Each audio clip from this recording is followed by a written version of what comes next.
नमस्कार. श्री स्वामी समर्थ अवधूत चिंतन श्री गुरुदेव दत्त.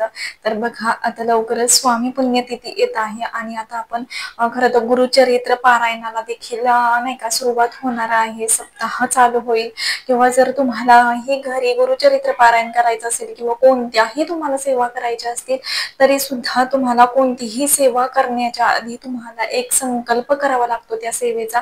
तरच ती एक सेवेला त्या म्हणजे जी कोणती तुम्ही काही सेवा करणार आहात म्हणजे गुरुचरित्र पारायण, स्वामी चरित्र, त्याच्यानंतर ना 11 गुरुवारचे म्हणजे व्रत करणार असाल किंवा 9 गुरुवारचे व्रत करणार असाल, तारक मंत्राचं अनुष्ठान तुम्ही करणार असाल किंवा घोर कष्टधारण स्तोत्राचं जर तुम्ही संकल्पयुक्त जर तुम्ही सेवा करणार असाल तर तुम्हाला तो संकल्प कसा करायचा तर ते आज मी तुम्हाला सांगणार आहे. बघा बऱ्याच ताईंना दादांना अजून संकल्प कसा करायचा तर ते माहिती नाहीये.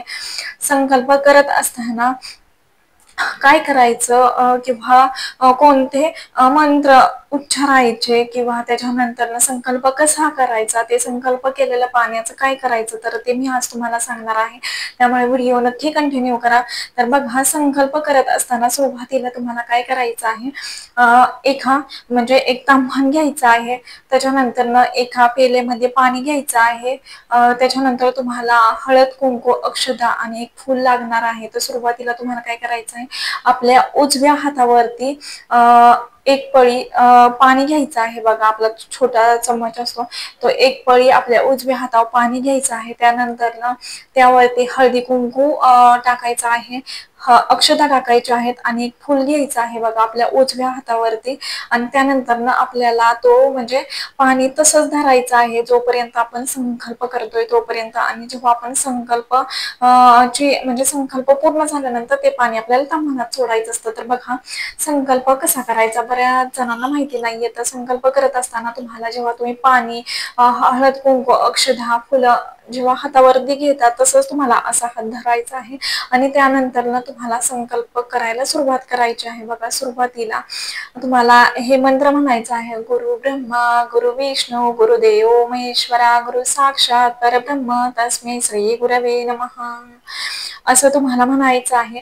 आणि त्यानंतर बघा तुम्ही कोणताही संकल्प करू द्या तरी सुद्धा तुमच्या मनात म्हणजे जी काही सेवा करणार आहात संकल्पयुक्त तर तुम्हाला त्या सेवेसाठी एक पॉझिटिव्हिटी असली पाहिजे की मी ह्या गोष्टीचा संकल्प करते. तुम्ही इच्छा बोलून तो संकल्प करत असता. तर बघा जेव्हा स्वामी महाराजांना तुम्ही नवस बोलता किंवा एखादी इच्छा तुम्ही हे करत असता तर तुम्ही असं म्हणायचं नाहीये की महाराज मला तुम्ही हे द्या ते द्या. मी तुम्हाला म्हणजे नाही का हट्ट करायचा नाही कुठल्या गोष्टीसाठी. जे महाराज आपल्यासाठी योग्य असतात तेच देत असतात बघा. त्याच्यानंतर काय करायचं आहे तुम्हाला हे झाल्यानंतर म्हणून तुम्हाला श्री स्वामी समर्थ महाराज असं म्हणायचं आहे. बघा हे म्हणत असताना तुम्हाला म्हणजे तुम्ही कोणताच वेगळा विचार करायचा नाही. फक्त एक मनात पॉझिटिव्हिटी पाहिजे. तुमच्या महाराजांवरती तेवढा विश्वास पाहिजे. गुरुदत्त महाराजांवरती आपला तेवढा विश्वास पाहिजे. स्वामी महाराजांवरती तेवढा विश्वास पाहिजे आपला की जे काही आपण सेवा करत आहोत, जे काही आपण इच्छा बोलत आहोत तर ते महाराज पूर्ण करतील म्हणजे करतीलच बघा. आणि बघा काही गोष्टी अशा असतात की ते वेळ आल्यानंतरच आपल्याला भेटत असतात. पण तो संकल्प करत असताना महाराजांना हट्ट करायचा नाही की तुम्ही हे पूर्णच करा पूर्णच करा. फक्त आपण त्या गोष्टीचा एक संकल्प करत आहोत, ती गोष्ट इच्छा महाराजांपाशी मांडत आहोत. तर फक्त एवढंच करायचं आहे, हट्ट करायचा नाही. महाराज जे आपल्यासाठी चांगलं असतात तेच आपल्याला देत असतात बघा. तर काय करायचं आहे हे सगळं झाल्यानंतर पाणी तसंच हातात ठेवायचं आहे. त्याच्यानंतर तुम्हाला आपल्या कुलदेवतेचं स्मरण करायचं आहे. ओम श्री कुलदेवताय नमः. त्याच्यानंतर ओम स्थान देवताय नमः. त्यानंतर ग्रामदेवताय श्री ग्रामदेवताय नमः, श्री वास्तुदेवताय नमः असं म्हणत तुम्हाला म्हणजे संकल्प करायचा असतो. त्यानंतर आपलं नाव घ्यायचं असतं. आपलं नाव म्हणजे नाही का पूर्ण नाव आपण बोलायचं असतं. त्यानंतर गोत्र म्हणायचं असतं. बघा ज्यांना खरंच माहिती नाहीये आपलं गोत्र तर अजून सुद्धा सांगते म्हणजे काही काहींना गोत्र माहिती असतं, काही काहींना माहित नाही, तर तुमच्या पूर्वजांना जे काही तुमच्या घरातले आहेत वयस्कर माणसं त्यांना विचारा.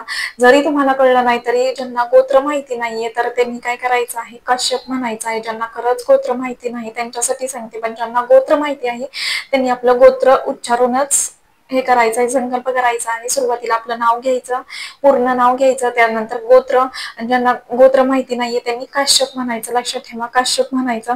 त्यानंतर ना आपण जिथं राहतो त्या राहण्याचा ऍड्रेस आपल्याला म्हणायचा आहे बघा, मनातली मनात. त्यानंतर ज्या दिवसापासून तुम्ही तो संकल्प त्या सेवेला सुरुवात करणार आहात त्या दिवसा म्हणजे त्या दिवशी कोणता वार आलेला आहे, त्या दिवशी कोणती तारीख आहे हे आपल्याला म्हणायचं आहे.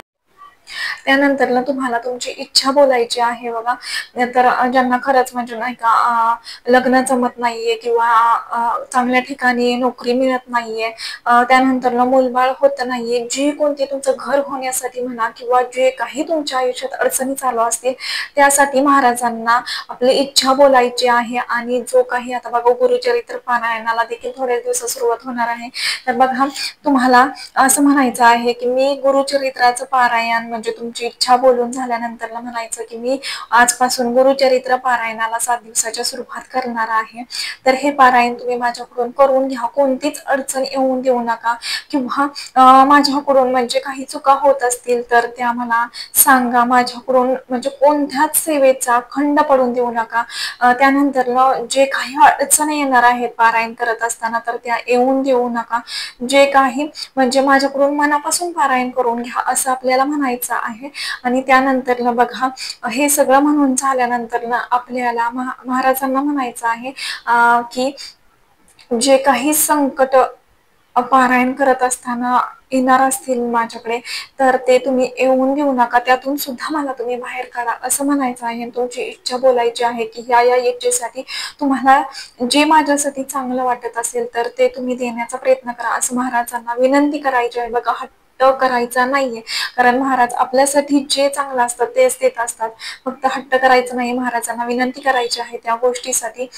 तर ते झाल्यानंतर आपल्याला आपला पूर्ण संकल्प झाल्यानंतर जे हातातलं पाणी आहे ते ताम्हाणात सोडायचं आहे. फक्त एवढंच की महाराजांवरती तेवढा विश्वास पाहिजे संकल्प करत असताना. आणि जी काही तुम्ही सेवा करत आहात तर ती मनापासून महाराजांना सांगायची आहे की ती मनापासून माझ्याकडून करून घ्या असं म्हणायचं आहे.